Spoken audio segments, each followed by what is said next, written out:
Herman Bika, juriste en formation. Dans cette vidéo, nous allons voir les différentes sortes de personnes en droit. On est parti.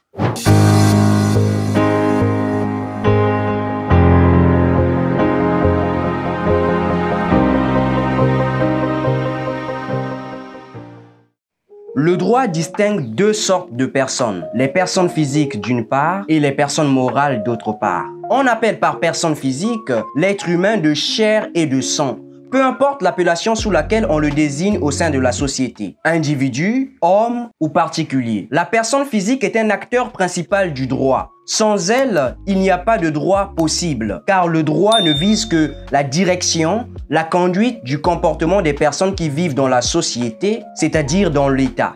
La personne physique est appelée sujet de droit car elle possède une personnalité juridique, une capacité à bénéficier des droits, donc à les exercer, et à être soumise à des obligations.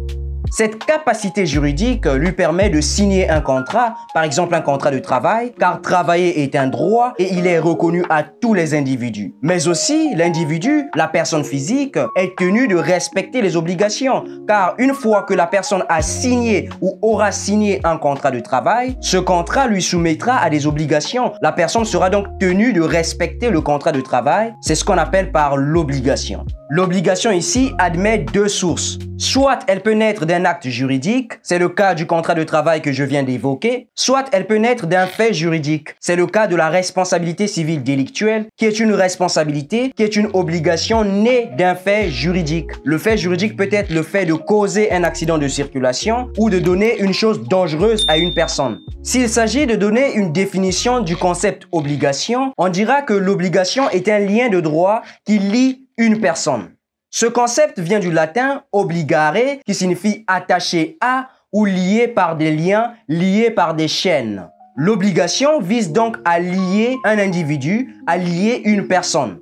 Toutefois, les personnes physiques possèdent un nom de famille, encore appelé nom patronymique, un ou plusieurs prénoms, un domicile, une nationalité et un état civil. Ces différentes notions seront abordées dans des prochaines vidéos. Parlons cette fois-ci des personnes morales. En droit, on distingue deux ou trois sortes de personnes morales selon les auteurs. On a les personnes morales de droit privé, telles que les sociétés, à l'image de Toyota, d'Amazon, etc.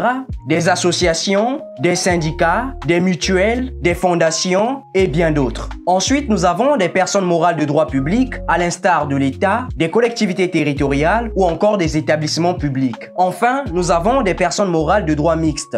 Il s'agit des personnes morales possédant à la fois un caractère public et privé. C'est le cas des établissements publics industriels et commerciaux, des ordres professionnels comme l'ordre des avocats ou des médecins et des comités d'entreprise. En réalité, les personnes morales sont des groupements d'individus ou de biens constitués pour l'atteinte d'un objectif commun. Cet objectif peut être le partage des bénéfices, comme c'est le cas des personnes morales de droit privé comme les sociétés ou des groupements d'intérêt économique.